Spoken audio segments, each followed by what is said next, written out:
Bupati Pindrang Haji Andi Irwan Hamid bersama Kapolres Pindrang AKBP Muhammad Arif Sugihartono dan Dim 1404 Letkol Infanteri M. Wahyudi Amri, Kadis Pertanian Pindrang Calokerang dan Kasat Lantas Polres Pindrang AKP Darmawati menghadiri kegiatan panen raya hasil pertanian jenis padi yang menggunakan pupuk organik jenis eco farming di Desa Kaliang, Kecamatan Duampanua, Pindrang, Sulawesi Selatan. Saat memberikan sambutan, Bupati Pindrang Haji Andi Irwan Hamid sangat mengapresiasi apa yang dilakukan para kelompok tani di Desa Kaliang, Kecamatan Duampanua, Kabupaten Pindrang. Dengan menggunakan pupuk organik eco farming, hasil panen padi masyarakat di Desa Kaliang bisa meningkat. Setelah memberikan sambutannya di hadapan para petani, selanjutnya Bupati Pindrang didampingi Kapolres Pindrang dan Dim 1404 Pindrang, Kasat Lantas Polres Pindrang dan para Porkopimda melakukan kegiatan panen raya bersama para kelompok tani pengguna pupuk eco farming di Desa Kaliang, Kabupaten Pindrang, Rabu 3 Maret 2021. Yang dilakukan oleh salah satu kelompok tani yang ada di Kecamatan Duampanua yang menggunakan pupuk non-organik yaitu eco farming. Nah, kalau dibanding dengan pupuk yang lain itu bukan. Ya, kalau menurut hasil wawancara saya dengan petani sebenarnya sama, cuma bagusnya ini minimalisir lagi penggunaan pupuk yang bersubsidi. Artinya apa?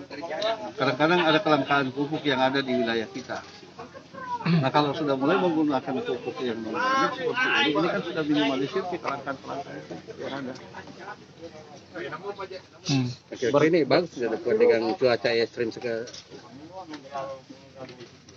Ya, kalau secara teknis mungkin petani bisa menggambarkan, tetapi tadi hasil wawancara saya dibanding dengan tahun panen yang kemarin yang menggunakan ini, ya hasil produksinya bagus. Berarti ini bisa menjadi solusi di tengah pandemi, Pak, atau di tengah kelangkaan pupuk? Saya kira ini solusi yang paling tepat juga. Kalau di Pindrang sendiri, Pak Bupati, ini pupuk masih langka atau gimana, Pak Bupati? Kalau untuk sementara kebutuhan pupuk yang subsidi, soalnya kalau kita bicara kuota itu tidak pernah terpenuhi. Kemarin permintaan kita 26.000 ton kalau tidak salah, yang turun cuma 16.000 ton. Tetapi bagaimana caranya kita manage petani, ya tetap juga. Jadi kalau persoalan kelangkaan, saya kira bukan langka, cuma memang kuota kita yang jatahnya kita yang terbatas. Tetapi dengan adanya kartu tani ini, saya kira mudah-mudahan kelangkaan pupuk yang subsidi tidak terlalu seperti lagi dengan tahun-tahun yang kemarin. Jadi kartu tani ini sebagai satu sistem ya, Pak? Iya, itu satu sistem yang digunakan oleh tingkat kementerian. Oke.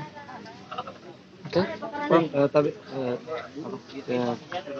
di tengah pandemi ini, bagaimana dengan stok beras di Kabupaten Pindrang sendiri, Pak? Cukup. Ya? Ini ada Kepala Dinas Ketahanan Pangan. Ada Kepala Dinas Ketahanan Pangan. Saya kira stok beras kita cukup di dalam masa pandemi, ya, Pak Kadis. Ada berapa, Pak? Berapa besarnya? Ada berapa ton sekarang persiapan, Pak Kadis? Kita masih sekarang sesuai dengan laporan 260. Berapa, Pak? Berapa? 260. Untuk Lebaran nanti, Pak, atau puasa? Masih dapat. Masih dapat. Bisa dapat ya. Apalagi ini kan baru berapa persen yang panen dari 12 kecamatan. Oke, siap. Berarti kan Pindrang juga bisa mensuplai ke sejumlah daerah ya? Iya. Sebagai kita ditetapkan sebagai daerah penyangga pangan kan. Sip.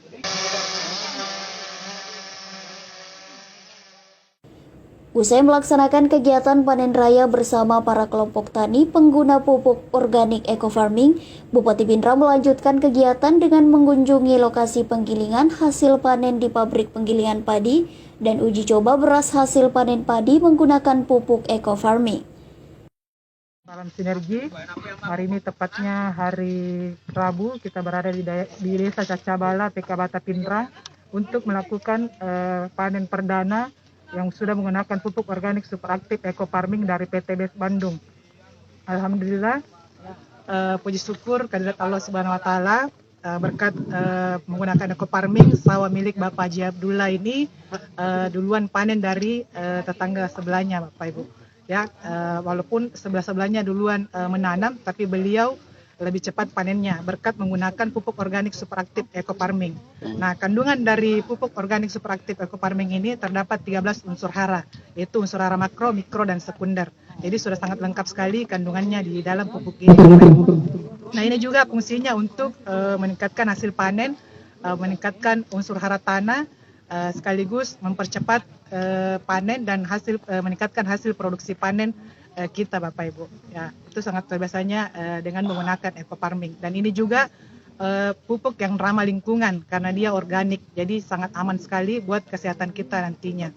Pemakaiannya bagaimana sih Bu itu? Cara pemakaiannya dalam satu tube ini atau satu box ini kita campurkan dengan 1 liter air kelapa, bisa juga air hujan yang tak ada langsung. Nanti kita larutkan fermentasi kurang lebih 15 menit baru kita menggunakan di sawah atau di tanaman, seperti itu. Nanti dari yang 1 liter itu kita campurkan lagi dengan air per tangkinya sesuai dengan tanaman yang kita mau aplikasikan, seperti itu. Oh, jadi ini bisa jadi solusi untuk kelangkaan pupuk ya Bu? Sangat-sangat bisa menjadi solusi untuk kelangkaan pupuk saat ini. Dan pupuk ini juga perlu kita ketahui dia all in one, jadi bisa untuk satu buat semua, jadi bukan hanya untuk tanaman saja, tapi bisa juga untuk ternak dan untuk tambak.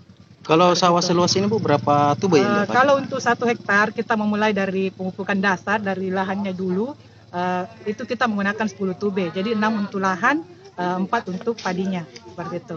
Karena kenapa kita menggunakan untuk lahan? Karena supaya lahannya subur dan unsur haranya kembali lagi. Karena kembali lagi bahwa kalau lahan subur, otomatis tanaman yang kita tanam pasti akan subur juga. Itu. Oke. Nama tahu? Ya. Nama tak? Ratnawati Tanra. Sebagai Ini apa namanya, distributor dari PTBS sekaligus pendamping eco farming di pertanian. Dari Desa Kaliang, Kabupaten Pinrang, Daeng Tojeng mengabarkan.